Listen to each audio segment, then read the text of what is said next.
we're here today to remember an extraordinary colleague and friend. Jo Cox was a voice of compassion, whose irrepressible spirit and boundless energy lit up the lives of all who knew her and saved the lives of many she never, ever met. Today we grieve her loss, and we hold in our hearts and prayers her husband Brendan, her parents and sister, and her 2 children, who are just 3 and 5 years old.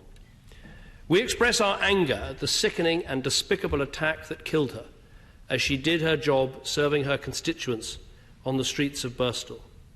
And let me join the Leader of the Opposition in his moving words in praising Bernard Kenny and all those who tried to save her. But above all in this House, we pay tribute to a loving, determined, passionate and progressive politician who epitomised the best of humanity and who proved so often the power of politics to make our world a better place. I first met Jo in 2006 in Darfur. She was doing what she was so brilliant at, bravely working in one of the most dangerous parts of the world, fighting for the lives of refugees. Her decision to welcome me, then a Conservative Leader of the Opposition, had not been entirely welcomed by all her colleagues and friends. But it was typical of her determination to reach across party lines on issues that she felt were so much more important than party politics.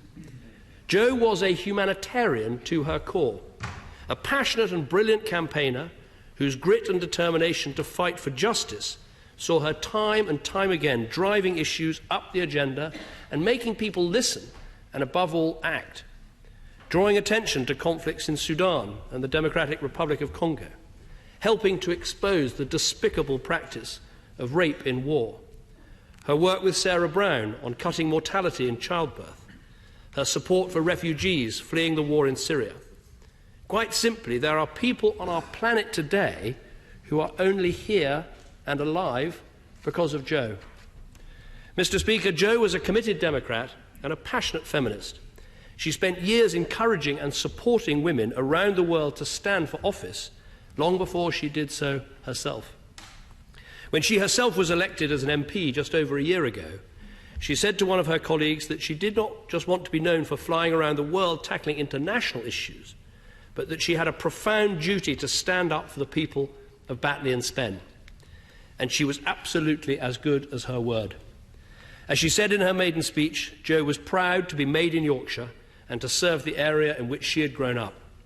She belonged there, and in a constituency of truly multi-ethnic, multi-faith communities, she made people feel that they belonged too.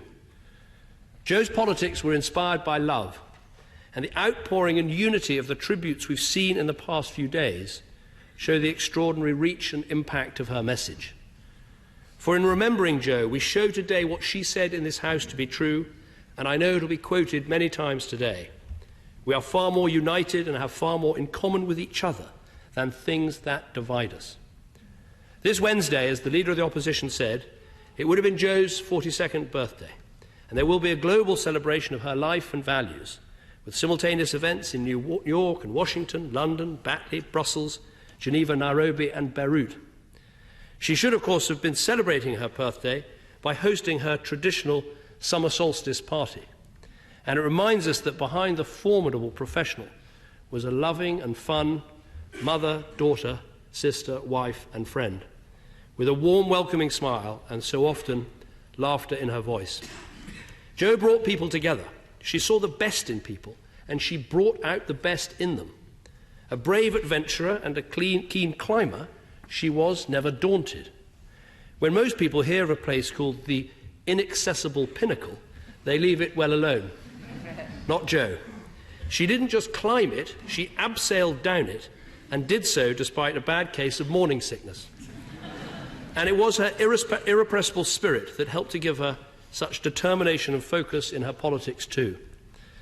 A Conservative colleague of mine said this weekend, "If you lost your way for a moment in the cut and thrust of political life, meeting Jo would remind you why you went into politics in the first place." Mr. Speaker, there have been so many moving tributes in the past few days. But if I may, I'd like to quote from someone already mentioned, the Honourable Member for Wirral South.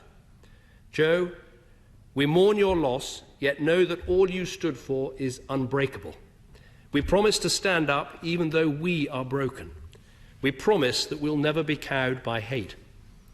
Mr. Speaker, may we and the generations of members that follow us in this House honour Jo's memory by proving that the democracy and freedoms Jo stood for are indeed unbreakable, by continuing to stand up for our constituents and by uniting against the hatred that killed her today and forevermore.